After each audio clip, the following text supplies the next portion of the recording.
Hi students, we were on section 112 Indian Evidence Act.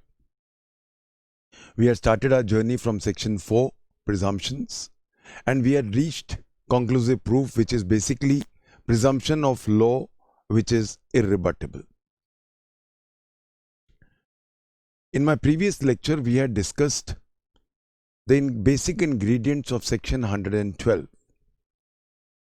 When there is a valid marriage and a child is born during the subsistence of a valid marriage, it is a conclusive proof of the legitimacy of a child.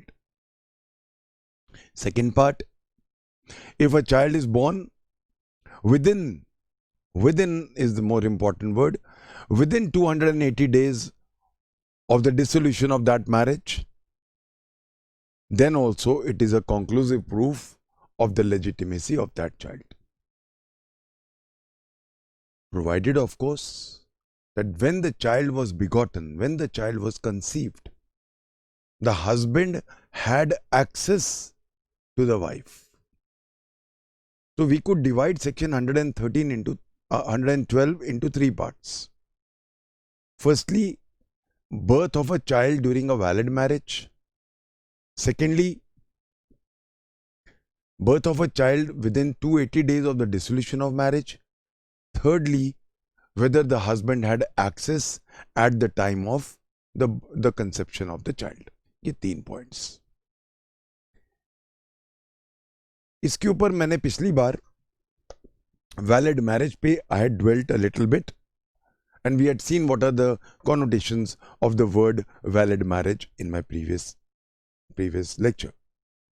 Now, the most important, naturally, the word which comes is firstly, before I go to the access word,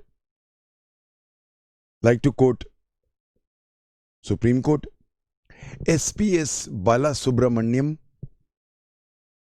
SPS Balasubramaniam versus Suratyan, SURATTAYAN, Suratyan, 1952 Supreme Court.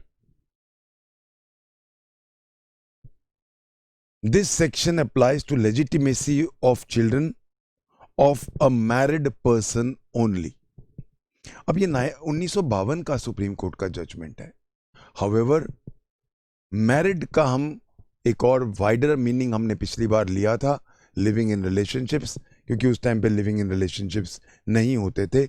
We have to take that wider view in the word valid marriage. Now, another aspect which came up in the Privy Council, Umrah, UMRA, Umrah versus Muhammad Hayat, HAYAT, Umrah versus Muhammad Hayat. It is immaterial how soon the birth occurs after the marriage. Valid marriage अगर है और marriage के 1 महीने के बाद ही बच्चा पैदा हो गया, दैट मीन्स नेचुरली मैरिज से पहले हस्बैंड वाइफ तो बाद में बने, द गर्ल हैड कंसीव्ड. अगर ये प्रूव हो जाए कि husband had, that man had access at the time when the conception was there, so बच्चा पैदा कब हो रहा है इसका कोई लेना देना नहीं है. As early as I said, this judgement is 1907. तब से ये चीज है कि कब के बच्चा 9 महीने में पैदा हो रहा है, 8 महीने में हो रहा है, 5 महीने में हो रहा है, 3 महीने में हो रहा है या 4 दिन बाद हो रहा है, it is of no consequence. अगर वो बच्चा वैलिड मैरिज के टाइम पे पैदा हो रहा है और कंसेप्शन के टाइम पे the man had access to the wife, then this presumption comes in. Third aspect, जो मैंने कल पिछली बार बोला था, please take this, very important judgement है जो मैं बोलने वाला हूं. Ranganath Parmeshwar versus E.G. Kulkarni. versus E.G. Kulkarni, 1996 Supreme Court.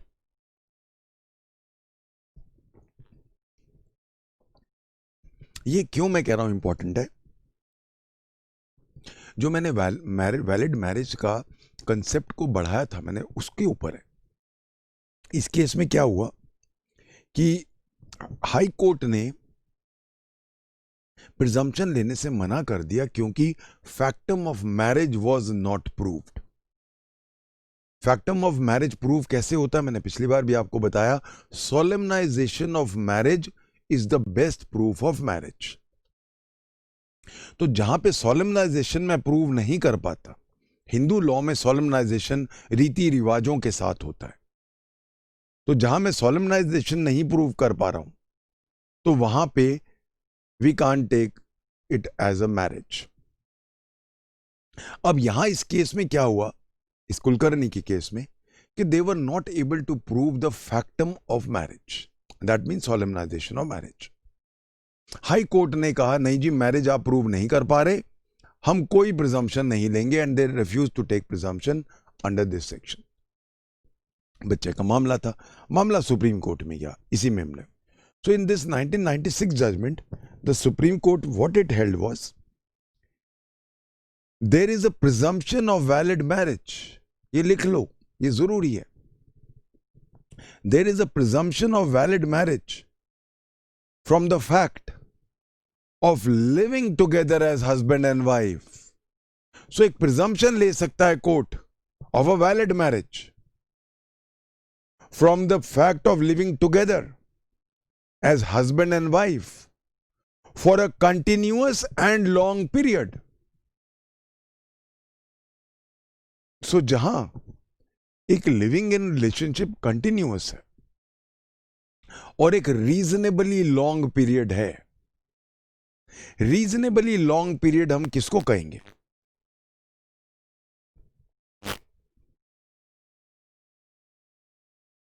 Reasonably long period का उल्टा क्या है? Walk in walk out relationship. So living in relationship should not be, I am using the terms used by the honourable supreme court, should not be a walk in and walk out. It should not be that. So जहां एक walk in या walkout relationship नहीं है और एक sufficiently reasonably long period है, जैसे for example बच्चे हो गए, सोसाइटी उनको एक्सेप्ट कर रही है, then a presumption of valid marriage can be taken, and now a presumption, a conclusive proof of the children born out of such a relationship can be taken as legitimate. So there is a presumption of valid marriage from the fact of living together and husband as husband and wife for a continuous and reasonably long period, and children born to them from such marriage are legal heirs of the property of the husband. यानी कि they will be taken as co-partners अगर हम Hindu law की बात करें, और अगर हम मुस्लिम लॉ की बात करें, कोई भी लॉ की बात करें, वो एक ऑर्डिनरी लीगल एयर की तरह ट्रीट किए जाएंगे। इसलिए कुलकर्णी का जजमेंट एक बहुत इंपॉर्टेंट जजमेंट है for what is a valid marriage.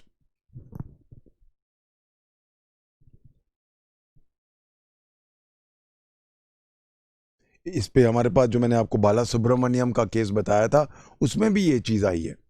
SPS Bala Subramaniam versus सूर्यात्यन, जो मैंने पिछली बार दिया, 1952 supreme court. A marriage presumed from a long cohabitation is also a marriage within the meaning of section 112 for giving rise to this presumption. तो हमारे पास 1996 का भी case है, and as early as 1952 जब लिविंग इन रिलेशनशिप का concept भी नहीं था, तब भी a long cohabitation raises a presumption of marriage. I hope everybody is clear on this aspect. Now, you know, the most important word which comes up is the word access. अगर हम section 112 को देखें तो section 112 को जो negate कर सकता है, जो कंक्लूसिवनेस को निगेट कर सकता है, वो क्या चीज है? Husband had no access. एक ही चीज जो इनबिल्ट है, जो सेक्शन 112 का फैक्टम टू बी प्रूव्ड में पहला पॉइंट आता है ना, उसके अंदर सिर्फ शोन लिखा है। दैट मीन्स अगर हस्बैंड ने ये चीज प्रूव कर दी कि मेरा जब बच्चा कंसीव हुआ मेरा एक्सेस नहीं था वाइफ को, that can be now sufficient to dispel the conclusive proof which can be taken under 112. So naturally the सबसे इंपॉर्टेंट वर्ड बन जाता है 112 का एक्सेस। तो एक्सेस क्या है? Let's write down on that.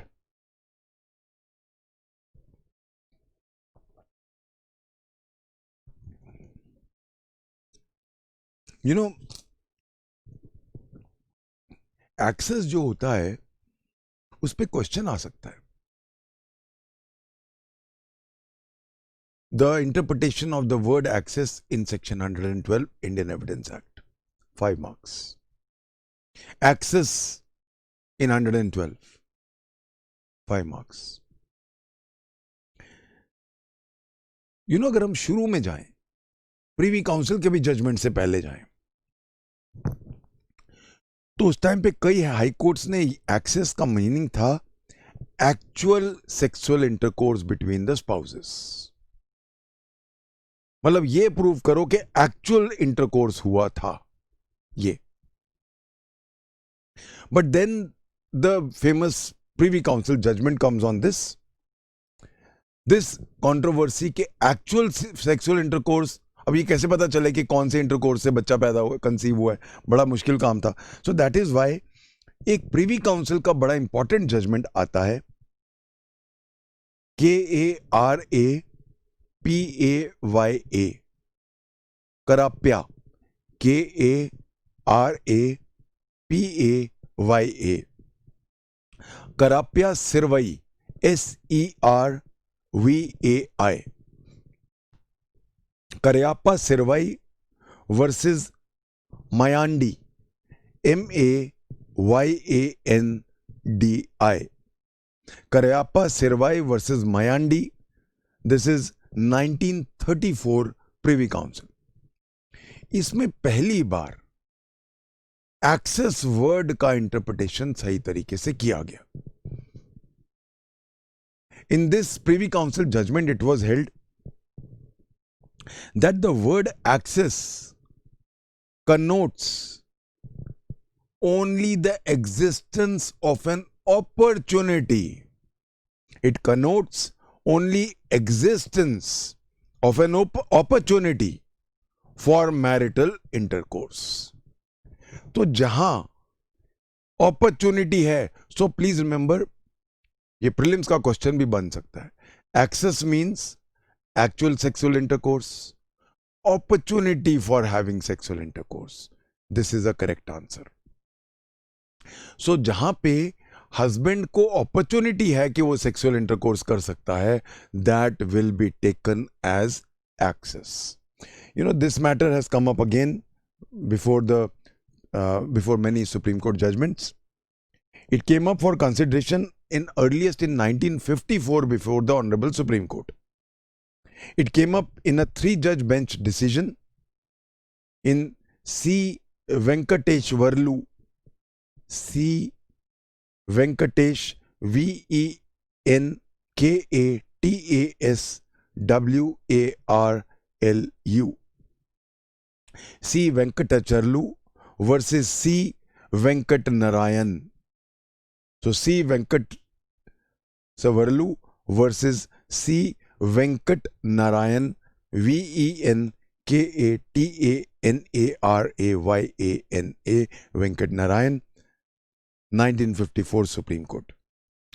In this judgment, 3-judge bench judgment, they dwelt upon this Privy Council की जो 1934 की judgment है उसके ऊपर dwell किया, and they held that this was a proper interpretation of the word access.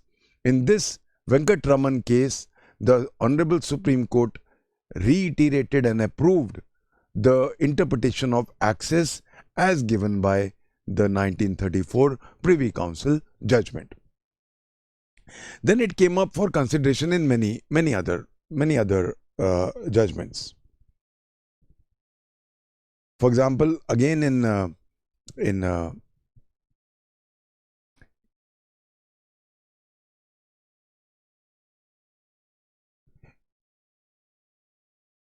Gautam Kundu versus State of West Bengal.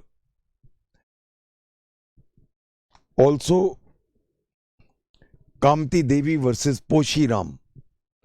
Gautam Kundu I will be discussing, it's a very important judgment. Kamti Devi versus Poshi Ram, 2003 Supreme Court. So I hope everybody is clear about the word access.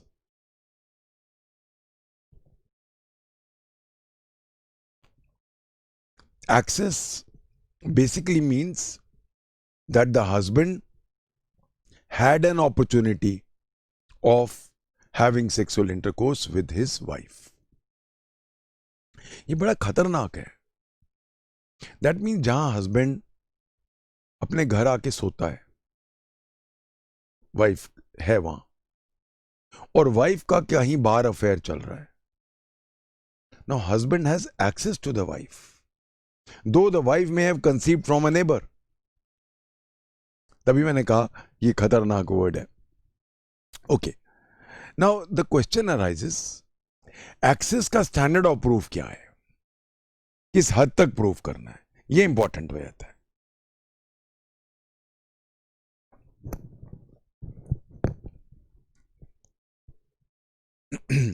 This matter came up in Dukhtar Jahan, Dukhtar, Dukhtar Jahan, Jahan versus Muhammad Farooq, 1987 supreme court. अब यहां पे word लिखा है shown. ये बड़ा interesting point है. In the bare act it is written where it is shown. Question उठा कि शोन का तो मतलब होता है balance of probability. What is shown? prima facie evidence. Shown basically means balance of probabilities. तो क्या स्टैंडर्ड ऑफ प्रूविंग कि मेरा एक्सेस था या नहीं था, सिर्फ is it mere balance of probability? I am using the term mere balance of probability, 50-50. The supreme Court held no, it is something more, though the word shown is written, but access will make or mar this section. इसलिए access word एक बहुत important word है हमारा. हम उसको नजरअंदाज इतनी simply नहीं कह सकते. इसीलिए the Honorable Supreme Court held that notwithstanding that the word is shown, however, it has to be seen as preponderance of probability. So the level of proof, the standard to which I have to prove access or non-access has to be preponderance of probability. Please write down. Kamti Devi versus Poshi Ram, Kamty,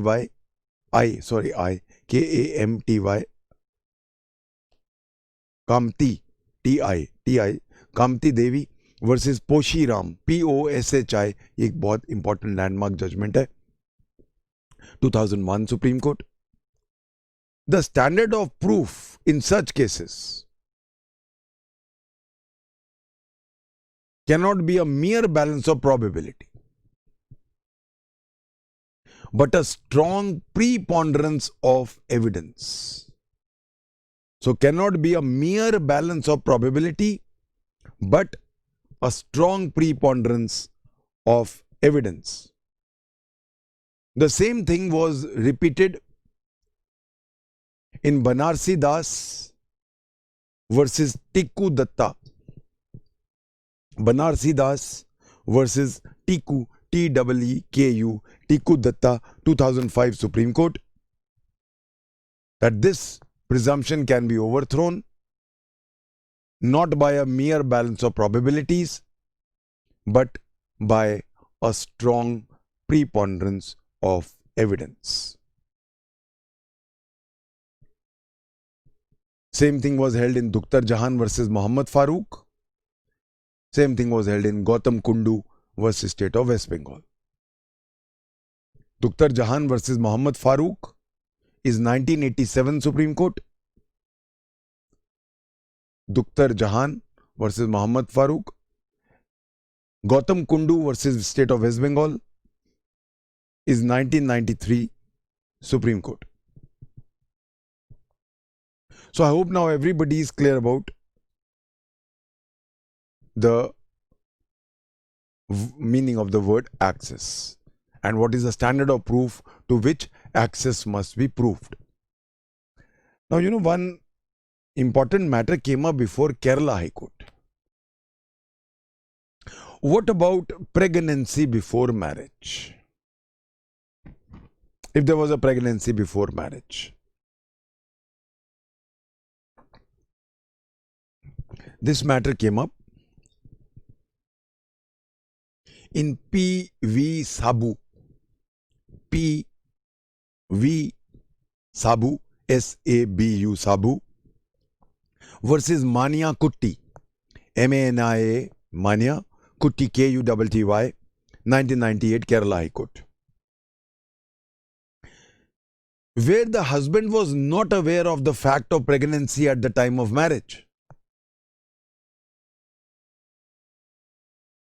And he had no access to the woman before marriage.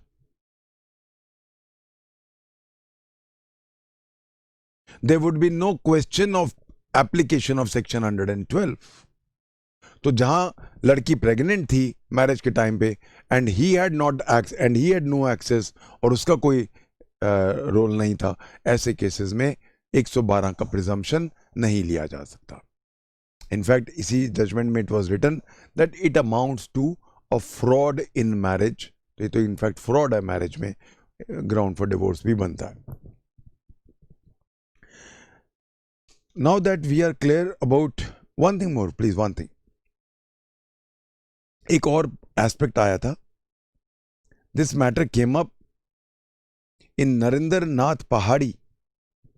Narendra Nath Pahadi, P-A-H-A-R-I, Narendra Nath Pahadi versus Ram Govind Pahadi. Ram Govind Pahadi, ये Privi council का मामला है 1901 का.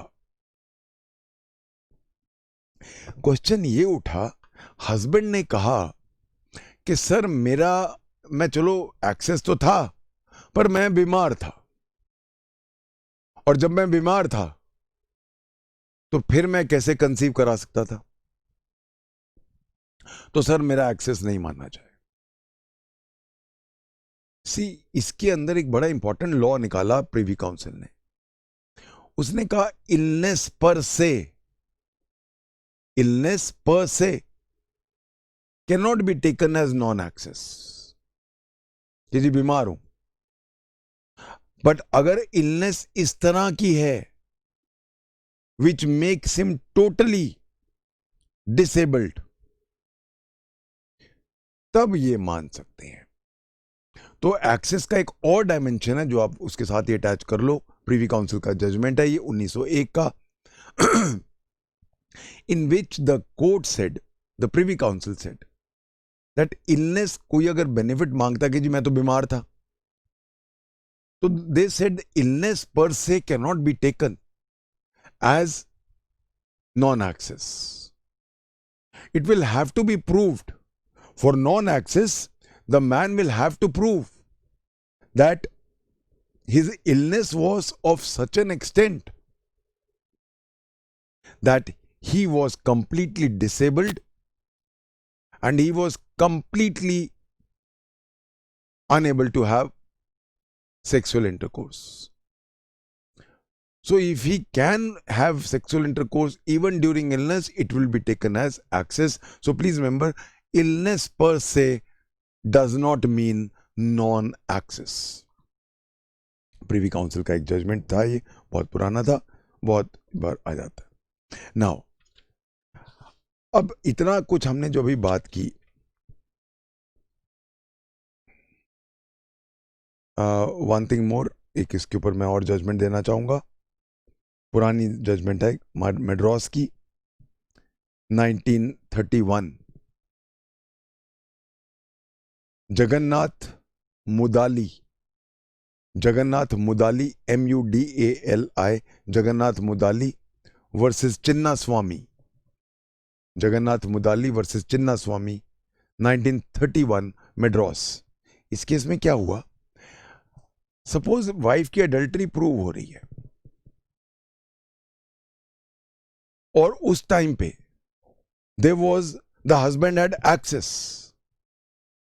The husband had access and there was prove that adultress था relationship, wife adultery थी, तो क्या access dispel हो जाएगा? This question came up. The Madras High Court held, if the husband had access, even though there was adultery on part of the wife, if at the time of the conception of the child, the man had access, the husband had access, this presumption is not dispelled. ऐसे ऐसे judgements हैं हमारे पास। You know, कहीं ना कहीं हमें लगता है कि ये अन्याय है, but then as in my previous lecture I said, हम जानते हैं अन्याय है, वी नो, बट क्या करें? We can't bastardize all the children, we can't have husbands going for roving inquiries against every birth. The whole marriage would be on the rocks. However, उस time पे एक चीज इंपॉर्टेंट है, जब Indian evidence act बना था, उस time पे there was no concept of DNA. DNA का कंसेप्ट नहीं था। नेचुरली जब डीएनए का कंसेप्ट ही नहीं है तो ये चीज उसको इनकॉर्पोरेट कैसे करते? डीएनए का कंसेप्ट बहुत नया है। तो now let's discuss one last aspect of section 112, the effect of DNA on section 112। DNA क्या होता है? DNA actually means deoxyribonucleic acid. Deoxyribonucleic acid, DNA। ये जितने भी लिविंग बीइंग्स होते हैं दुनिया में,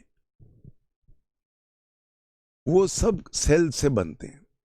All living beings in this world are formed of cells. हर एक के सेल में क्रोमोसोम्स होते हैं। It found in the chromosomes of the cells of all living beings. जो ये क्रोमोसोम्स हैं, ह्यूमंस में देयर आर 46 क्रोमोसोम्स, और इन 46 क्रोमोसोम्स में क्या होता है, 24 नहीं, आधे क्रोमोसोम्स आते हैं मेल से और आधे क्रोमोसोम्स आते हैं फीमेल से। दोनों का कॉम्बिनेशन बनके वो एक अलग कॉम्बिनेशन बन जाता है। ये जो 46 क्रोमोसोम है, ये एक लिविंग बीइंग का ब्लूप्रिंट होता है। इन 46 क्रोमोसोम्स में इसके अंदर 6 बिलियन डुप्लेक्स थ्रेड्स होते हैं, जिससे एक पैटर्न बनता है। सो यू नो, बेसिकली इतना हम we are not teaching science here, but एक समझना है। कि एक बेसिकली क्रोमोसोम्स के अंदर बिलियंस ऑफ थ्रेड्स होते हैं, जैसे हम कारपेट बुनते हैं और एक डिजाइन बनता है तो उनका अलग बनता है। ये जो डीएनए स्ट्रक्चर बनता है हमारा, जो मैंने जैसा बोला 46 बिलियन थ्रेड से जो हमारा ये बन जाता है, वो हर इंडिविजुअल का डिफरेंट होता है। इसीलिए किसी का भी आप डीएनए उठा लो, अब पॉइंट ये होता है कि क्या दो ह्यूमन बींग्स का सेम डीएनए नहीं हो सकता? क्वेश्चन ये उठता है। You know the possibility is 1 in 30 billion to 300 billion. मैं रिपीट कर रहा हूं, 30 बिलियन लोगों में 2 लोगों का, मिनिमम 30 बिलियन से लेकर 300 बिलियन तक चांसेस हैं कि 2 लोगों का एक डीएनए हो। अब वर्ल्ड की पॉपुलेशन तो 8-9 बिलियन है, 8 बिलियन है, तो अभी तो 30 बिलियन तो पॉपुलेशन ही नहीं है वर्ल्ड की। तो इसीलिए हम मान के चल सकते हैं कि 2 लोगों का सेम डीएनए हो ही नहीं सकता। This is the scientific reaction. So now the scientific reaction which comes up is that 2 persons cannot have the same DNA. Because as I said, 30 billion people, 30 billion. So since the population is not even 8-9 billion, तो chance ही नहीं है कि दो लोगों का same DNA हो. It is not possible. That is the reason why DNA is one of the most important facets of section 112 Indian evidence act. Naturally अब क्वेश्चन ये उठता है कि डीएनए क्या है? DNA is after all an opinion evidence, and an opinion evidence cannot be exalted to the level of a substantive evidence. Natural है. So since we cannot exalt opinion evidence to the level of a substantive offense, this is the reason there has been such a huge development in the law of DNA in the years. So now let's trace the history of DNA as far as section 112 is concerned. We start right from the beginning, right from, I will say, Gautam Kundu. When I go to Gautam Kundu,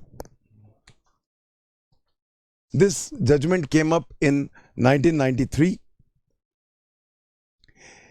I'll just go through because Gautam Kundu is basically the most important judgment as far as the DNA, the beginning of the DNA is concerned. In Gautam Kundu, West Bengal, 1993, the Supreme Court rejected the DNA as a conclusive proof. They said, what is DNA? It is at best a mere balance of probabilities. So in this judgment, what was held? Let's write down the points, very important. These are important points. Firstly, the courts in India cannot order blood test as a matter of course. So firstly, the courts in India cannot order blood test as a matter of routine. Second, wherever applications are made for such prayers, in order to have roving inquiries, the prayer for blood test cannot be entertained. Third point, there must be a strong prima facie case that in that the husband must establish non-access to dispel the presumption arising under section 112. Fourthly, the court must carefully examine as to what would be the consequence of ordering the blood test and whether it will have the effect of branding a child as a bastard and the mother as an unchaste woman. And lastly, no one can be compelled to give sample of blood for analysis. ये 5 important points हैं गौतम कुंडू के जो base बने. यहां से शुरुआत होती है हमारे पूरे लॉ ऑफ डीएनए की. You know, in this, what was held was that blood test for DNA cannot be ordered as a matter of routine. Second point क्या था कि रोविंग इंक्वायरीज, चलो चेक करा लेते हैं, we will see whether the child is mine और not. चलो, इसका असर क्या होता है कि if you will go for roving inquiries तो पहली बात तो हस्बैंड को शक है. It gives a very wrong message in the society कि हस्बैंड को कोई शक था, जरूर कुछ दाल में काला है. बच्चे के ऊपर भी एक एस्पर्शन होता है, मां के ऊपर भी एस्पर्शन होता है. So that is why DNA tests can not be ordered in a routine way unless there is a necessity. There should be no DNA tests. A DNA test always casts aspersions. It is definitely infringing the fundamental right of Article 21, my right to life. Not only my right to life, the right to life of the child. That is the reason why we cannot order DNA as a routine matter. Even the Punjab Haryana High Court has held the same. I have the Honorable Punjab Haryana High Court, Kuldeep Singh versus Joginder Kaur. In Kuldeep Singh versus Joginder Kaur, 2007, Punjab Haryana High Court. It was held, direction for DNA cannot be granted mechanically. A prayer for DNA should be taken with great care. So basically, all the courts are unanimous on one point.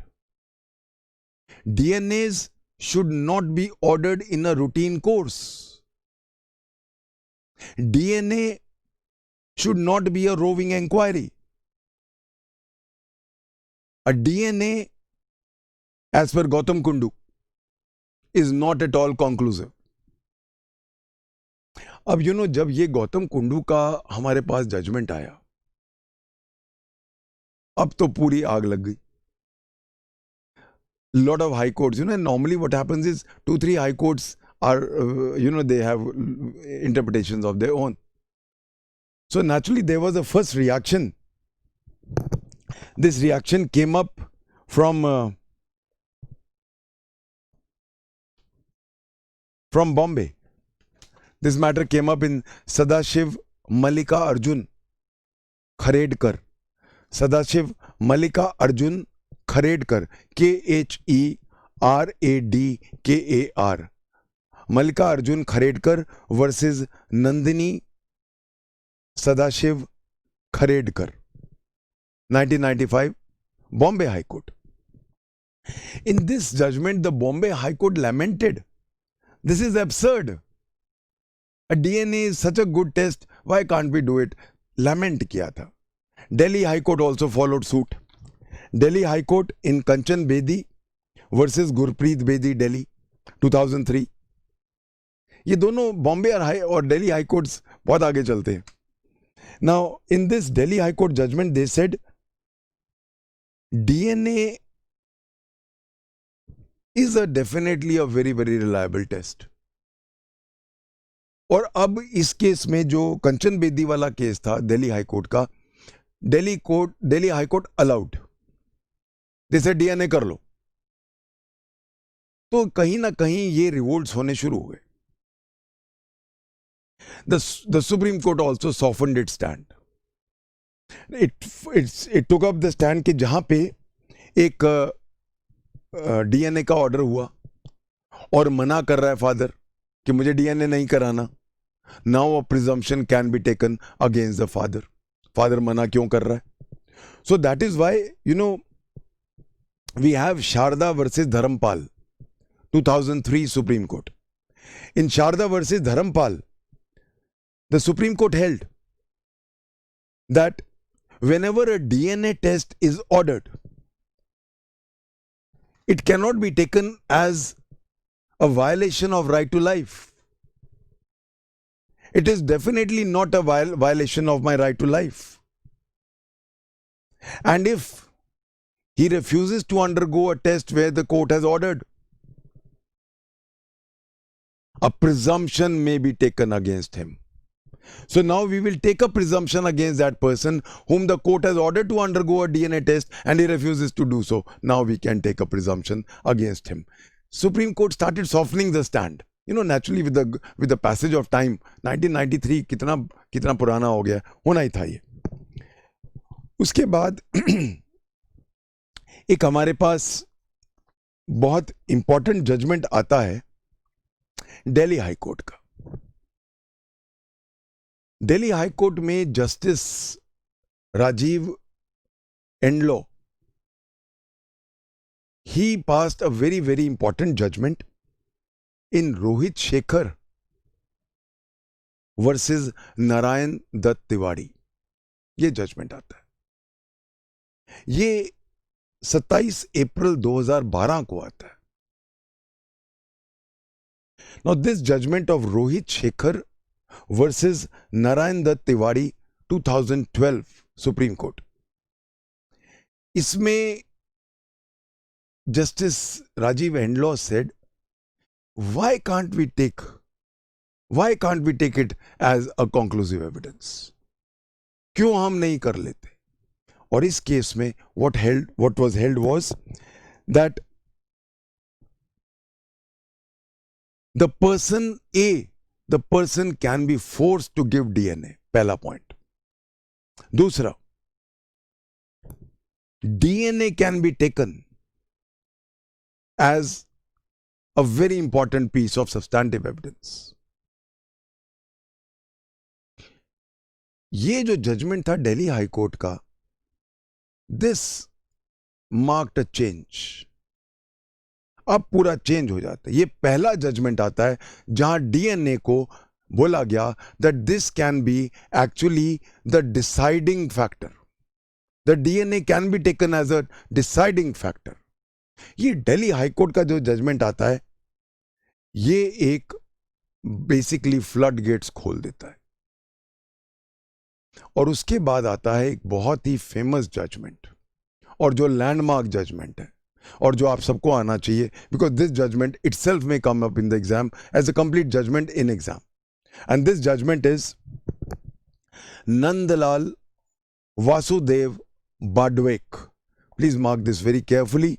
ये question as it is आएगा, please be very careful. Nandlal Vasudev बाडवेक.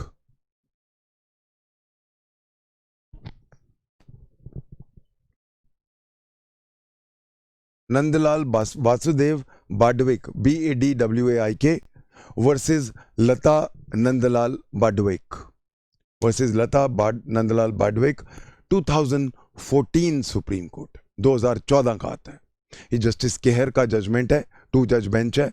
इसमें बहुत important है. Let's trace this whole history and let's now write down, keep on writing on this very very important judgment, जो इसमें बहुत सारे important points बताए गए. Let's see. इसमें क्या हुआ था? एक हस्बैंड ने पिटीशन डाला था that he wants to undergo DNA and the Supreme Court allowed the DNA test. They allowed the petition for DNA test by the husband. DNA हो गया, जॉइंट पिटीशन था. इसमें वाइफ ने भी कहा करा लो, तो जॉइंट पिटीशन था, डीएनए हो गया. डीएनए की जो रिपोर्ट आई उसमें आया कि फादर ये नहीं है. That means her husband is not the father. जब ये रिपोर्ट आई, वाइफ कहती मैं तो नहीं मानती, I will not accept it. I want another DNA test. So for the first time, Supreme Court now ordered another second test. तो supreme court ने कहा ठीक है, वाइफ की बात मानते हैं. पहले ज्वाइंट गए थे, हस्बैंड ने कहा, अब लेबोरेटरी ने कह दिया कि फादर नहीं है, fine, we go for a second test. So on a request by the wife for a retest of DNA, the second test of DNA was conducted. In this test, again the answer came, और अब ये higher FSL में गया था, वहां पे भी यही रिजल्ट आया, no it does not match. अब जब ये रिजल्ट दो लेबोरेटरीज का आ गया और दोनों ने कह दिया that he is not the father of this child, now the woman took this plea, husband had access, conclusive proof है, मद्रास हाईकोर्ट का भी ये जजमेंट है. सो जहां पे कंक्लूसिव प्रूफ है वहां डीएनए की कोई वैल्यू नहीं है, डीएनए की रिपोर्ट को फेंक दो. So now they went to the basic language of the section, that where the language itself says that if the husband had access, and husband had access, he could not prove non-access. So where the husband had access, then the question of bringing in DNA report does not arise. ये plea लिया गया और इस plea को decide करना था इस बार्डविक वाले केस ने. Now in this case the Supreme Court started now analyzing the entire law. उसमें उन्होंने पहले जैसा कि मैंने दिया था Banarasi Das versus Tikku Datta 2005 supreme court, उसको कोट किया. उसके बाद इन्होंने कोट किया Kamti Devi versus Poshiram, Kamti Devi versus Poshiram 2001 supreme court, ये फिर कोट किया. ऑल्सो एक तीसरा कोट किया B P Jena, JENA Jena versus Orissa state commission for women, versus Orissa state commission for women 2010 supreme court, इनको भी कोट किया. और उसके अंदर सब जगह क्या था, DNA can not override conclusive proof of access. तो जहां पे एक्सेस प्रूव हो गया हो हस्बैंड का, वहां पे DNA can not override it. ये तीनों जजमेंट्स में क्लियर था और इसी चीज को अब वाइफ ने बेस बनाया कि सर ये तीनों आपके ही जजमेंट्स हैं, सुप्रीम कोर्ट के जजमेंट्स हैं, जहां उन्होंने कहा है that DNA can not override the conclusive proof of access. उसके बाद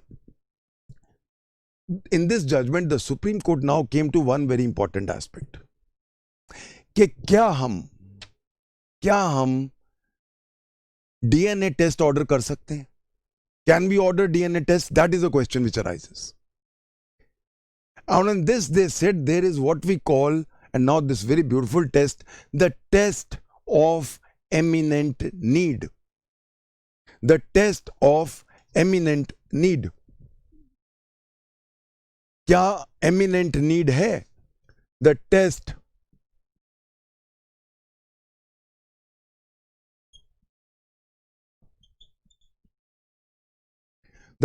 of eminent need.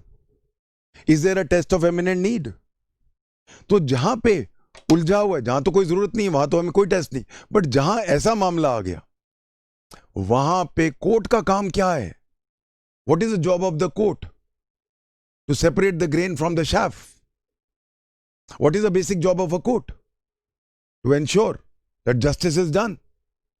Merely because we have a legislative peace under 112 doesn't mean that we will now sacrifice justice. So that is why we follow the test of eminent need. And we can now order a DNA test. So one thing which they said was that the test of eminent need has to be kept in mind for a court to decide the matter correctly. Now, also in this case, the DNA in all those cases, in Gautam Kundu, BP Jena, या जो मैंने अभी बताए हैं, in all those cases, the DNA record was not there. They were asking, यहां तो आपके पास DNA record आपके पास पड़ा है, both the DNA and two of them were there. So that is the reason why this was a separate case. Now, what is the decision then? So firstly, The test of eminent need is a must, first thing. Second thing, now whether DNA can be taken as a substantive piece of evidence. Now we come to the second part. The second part says now, as far, so DNA versus access. My last part of this lecture is DNA versus access.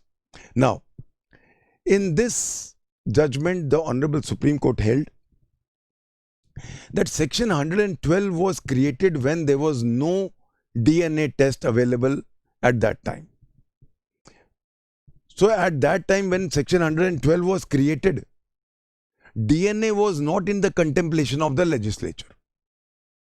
So that time they could not have even have a wildest idea कि कोई DNA जैसी चीज होगी.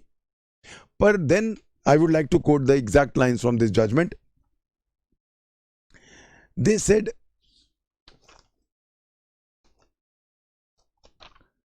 I would like to quote this line. In our opinion, when there is a conflict between a conclusive proof envisaged under law